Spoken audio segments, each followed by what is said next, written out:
महाराज जी, आपके चरणों में कोटि कोटि प्रणाम। महाराज जी कह रहे हैं कि बहुत भीड़ भाड़ होती है सत्संगों में और मंदिरों में भी, तो महाराज जी घर बैठ के ही नाम जप करें या सत्संग सुन लिया करें? हाँ, सत्संग तो जरूर सुनिए और नाम जप भी कीजिए, लेकिन संतों के पास जाइए। भीड़ से मतलब क्या होता है? हमको लाभ से मतलब है। अब चाहे आप काशी विश्वनाथ जी जाइए, आप चाहे जहाँ भगवान के धाम में जाइए, वहाँ धक्के तो खाने ही पड़ते हैं। लेकिन प्रेजेंट में, वर्तमान में जो हमको सुख मिल रहा है, जो हमारे परमाणु बन रहे हैं, जो हमारी याददाश्त बन रही, जो हमारे जीवन की ये शुभ घड़ी व्यतीत हो रही, ये मोबाइल से पूर्ति नहीं होगी, नहीं होगी। तो मुझे लगता है थोड़ा भीड़ का धक्का सह ले, लेकिन कभी कभी संतों के पास तो चला जाया करे, क्योंकि वहाँ परमाणु मिलते हैं। अनजाने में आपकी भागवतिक बैटरी चार्ज हो रही है, आप देख लीजिए। अनजाने में आपको वो परमाणु मिल रहे हैं जिससे आपके पाप नष्ट होंगे। संत दरस जिम पातक तरई, और आपके अंदर अध्यात्म में चलने का बल मिलेगा केवल बैठने मात्र से। और सुन रहे हैं तो और फिर, और मनन कर रहे हैं और आचरण में उतार रहे हैं, तब तो भगवत प्राप्ति निश्चित है। इसमें संशय क्या है?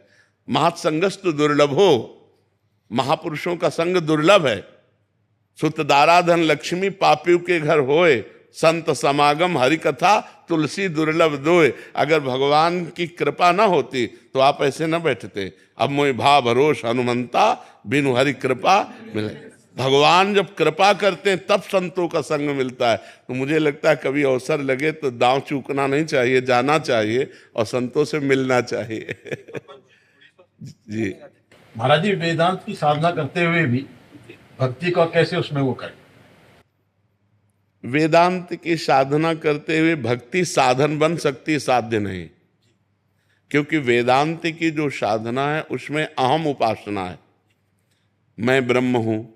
और भक्ति का जो चरम लक्ष्य है वो दासोहम की उपासना है। ये सब कर रहे हैं अंतःकरण की पवित्रता के लिए, लेकिन लक्ष्य यही है कि मैं वही हूं जिसका नाम कीर्तन हो रहा है। उसके सिवा मैं में और उसमें कोई अंतर, और ये बिल्कुल कोई अंतर नहीं, वही तत्व है। तो ज्ञान मार्ग में वेदांत की उपासना में तत्वम अशि, तत् माने वो परमात्मा, त्वम माने तुम ही, अशि माने हो, वो परमात्मा तुम ही हो। तुम अपने स्वरूप को भूलकर अपने को देह मान करके फंस गए हो। अब अपने स्वरूप में आओ। तो उस स्वरूप में आने के लिए, समय काटने के लिए हम भगवान की कथा सुनते हैं, भगवान की चर्चा करते हैं, नाम कीर्तन करते हैं। लेकिन ये होश है कि मैं वही हूं जिसकी चर्चा हो रही है, मैं वही हूं जिसका कीर्तन हो रहा है, मैं वही हूं, मैं वही, अहम ब्रह्मास्मि, मैं ब्रह्म हूं। ये वेदांत का जो निर्णय है। और भक्ति इसका सहयोगी साधन हो सकती है वेदांत में। लेकिन भक्ति का जो स्वतंत्र मार्ग है उसमें मैं भगवान का दास हूं और भगवान मेरे स्वामी हैं। और इसमें जब तन्मयता बढ़ती है, बचता एक है दोनों में, ब्रह्म नहीं, माया नहीं, नहीं जीव नहीं काल, अपनी हुई सुदिना रही, एक रहे नंदलाल। जब मैं प्रभु में लीन हो गया तो प्रभु ही बचे, और उसमें प्रभु मैं ही हूं।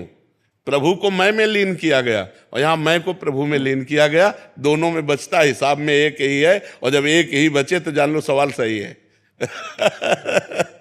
तपन रूट जी, राधे राधे। राधे राधे। महाराज जी, महाराज जी मैं आपसे जानना चाहता हूं कि शास्त्रों के अनुसार विवाह की संपूर्ण विधि क्या है, अर्थात कन्या को देखने से लेकर विवाह संस्कार पूर्ण होने तक कौन कौन से शुद्ध और शास्त्रीय विधियों का जो पंडित विवाह कराते हैं ना, ये प्रश्न तुमको वहां करने, हमारे नहीं हुआ तो हम क्या बताएं।